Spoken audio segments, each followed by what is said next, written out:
അസ്സലാമു അലൈക്കും വറഹ്മത്തുള്ളാഹി വബറകാതുഹു. ബിസ്മില്ലാഹി അൽഹംദുലില്ലാഹ് വസ്സലാത്തു വസ്സലാമു അലാ അശ്റഫി റസൂലില്ലാഹ്. പ്രവാസികൾക്ക് വേണ്ടി പറയാതെ വയ്യ എന്ന പരിപാടിയുടെ 82-ാം ഭാഗമാണ് ഇന്ന് നിങ്ങൾ കേൾക്കുന്നത്. അള്ളാഹു നമ്മെ അനുഗ്രഹിക്കട്ടെ.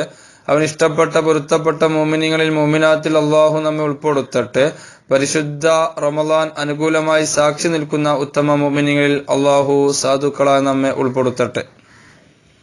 പ്രിയപ്പെട്ട പ്രവാസികളെ, ബഹുമാനിരായ സുഹൃത്തുക്കളെ, പരിശുദ്ധമായ റമളാനിലെ 2-ാമത്തെ 10-ലാണ്, അതായത് മഗ്ഫിറത്തിന്റെ 10 ദിനങ്ങളിലാണ് നാം നിലകൊള്ളുന്നത്. ഓരോ മുസ്ലിമിനെ സംബന്ധിച്ചിടത്തോളം വളരെ അമൂല്യമായ ഒരു അനുഗ്രഹമാണ് വിശുദ്ധ റമളാനിലെ മഗ്ഫിറത്തിന്റെ 10 ദിനങ്ങൾ. മഹാനായ യൂസുഫ് നബി അലൈഹി സ്വലാത്തു വസ്സലാം പറഞ്ഞതുപോലെ, വമാ ഉബദിഉ നഫ്സി ഇന്നൻ നഫ്സല അമ്മാറത്തും ബിസ്സൂ. മനുഷ്യ ശരീരം നിരന്തരമായും തെറ്റുകളെ കൊണ്ട് പ്രേരിപ്പിക്കുന്നതാണ് എന്ന് യൂസുഫ് നബി അലൈഹി സ്വലാത്തു വസ്സലാം പറഞ്ഞത് ഖുർആൻ ഉദ്ധരിച്ചിട്ടുണ്ട്. നാം ഇടപഴകുന്ന അഖില നിഖില മേഖലകളും സന്ദർഭങ്ങളും സാഹചര്യങ്ങളും ചുറ്റുപാടുകളും എല്ലാം നമ്മൾ അറിയാതെ തന്നെ നമ്മെ തെറ്റുകളിലേക്ക് വലിച്ചേക്കുകയാണ് ചെയ്യുന്നത്. അതുകൊണ്ട് തന്നെ പ്രായപൂർത്തിയായ ശേഷം നമ്മിൽ നിന്നും സംഭവിച്ച പാപങ്ങൾ, ദോഷങ്ങൾ, തെറ്റുകുറ്റങ്ങൾ നാം പൊറുപ്പിച്ചിട്ടുണ്ടോ, അള്ളാഹുവിനോട് നിഷ്കളങ്കമായ പശ്ചാത്താപം നടത്തിയിട്ടുണ്ടോ എന്ന് ഒരു വിചാരപ്പെടലിന്റെ, ആത്മപരിശോധനയുടെ, സമഗ്രമായ വിചാരണയുടെ ദിനങ്ങളാണ് ഇനിയുള്ള 10 ദിനങ്ങൾ. ബഹുമാനിരായ സുഹൃത്തുക്കളെ, നമ്മളൊക്കെ ആലോചിക്കണം. ഒരുപാട് തെറ്റുകുറ്റങ്ങൾ ദൈനംദിന ജീവിതത്തിൽ നമ്മിൽ നിന്ന് സംഭവിച്ചു കൊണ്ടിരിക്കുന്നുണ്ട്. ഇതൊക്കെ ഏറ്റു പറഞ്ഞ് അള്ളാഹുവിനോട് ഞാൻ തൗബ ചെയ്ത് നിഷ്കളങ്കമായി നമ്മുടെ മനസ്സ് അള്ളാഹുവിന്റെ മുമ്പിൽ തുറന്നു വെച്ച് അള്ളാഹുവിനോട് നമ്മൾ പറഞ്ഞിട്ടുണ്ടോ? കാലം എത്രയായി ഞാനും നിങ്ങളും ജീവിക്കാൻ തുടങ്ങിയിട്ട്? നമുക്ക് പ്രായപൂർത്തിയായിട്ട് എത്ര വർഷങ്ങളായി?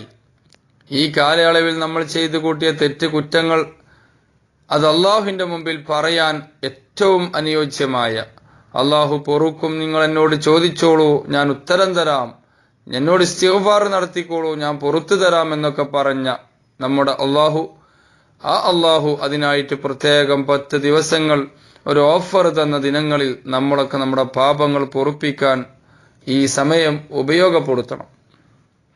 കേവലം യാന്ത്രികമായ പാപമോചനത്തിന്റെ വചനങ്ങൾ നാക്കിലൂടെ ഉരുവിട്ടത് കൊണ്ട് മാത്രം നമ്മുടെ പാപങ്ങൾ പൊറുക്കപ്പെടുകയില്ല എന്ന് നാം ഓർക്കണം. അല്ലാഹുമ്മ ഉഗ്ഫിർലി ദുനൂബി യാ റബ്ബൽ ആലമീൻ എന്ന് നമ്മൾ ഇങ്ങനെ നാവുകൊണ്ട് പറയുന്നു, മനസ്സറിയാതെ. അതുകൊണ്ട് നമ്മുടെ ദോഷങ്ങൾ പൊറുക്കുകയില്ല. മറിച്ച് ഇനി ഞാൻ തെറ്റുകുറ്റങ്ങളിലേക്ക് മടങ്ങുകയില്ല എന്ന ദൃഢനിശ്ചയത്തോടെ, മനസ്സുറപ്പോടെ, ആത്മവിശ്വാസത്തോടെ നമ്മൾ പാപമോചനം അള്ളാഹുവിനോട് നടത്തണം. പറ്റിപ്പോയ തെറ്റുകളിലൊക്കെ ഖേദിച്ചുകൊണ്ട് ഇനി അത്തരം തെറ്റുകൾ ഞാൻ ആവർത്തിക്കുകയില്ല റബ്ബേ, അള്ളാഹുവേ എന്ന് നമ്മൾ അള്ളാഹുവിന്റെ മുമ്പിൽ ദൃഢമായ മനസ്സ് തീരുമാനമെടുത്തുകൊണ്ട് നമ്മൾ ഏറ്റുപറയുമ്പോഴാണ് പാപങ്ങൾ പൊറുക്കുക.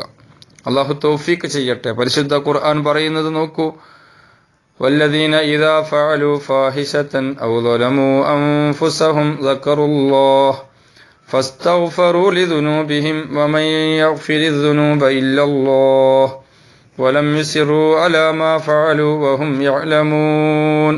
അൽ-ഇംറാന്റെ 135-ാമത്തെ ആയത്ത്.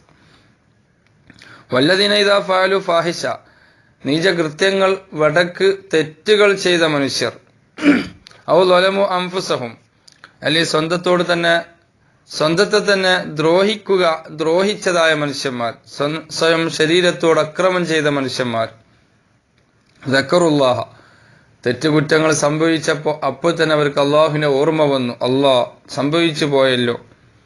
ദക്കറുല്ലാഹ, അവരപ്പോൾ തന്നെ അള്ളാഹുവിനെ ഓർത്തു. ഫസ്തഗ്ഫറു ലിദുനൂബിഹിം, അവർ ചെയ്തു പോയ പാപങ്ങൾക്ക് അള്ളാഹുവിനോട് അവർ പൊറുക്കലിനെ തേടുകയും ചെയ്താൽ, വമൻ യഗ്ഫിറുദ്ദുനൂബ ഇല്ലല്ലാഹ്, അള്ളാഹു അല്ലാതെ പാപങ്ങൾ പൊറുക്കുന്നവൻ ആരാ?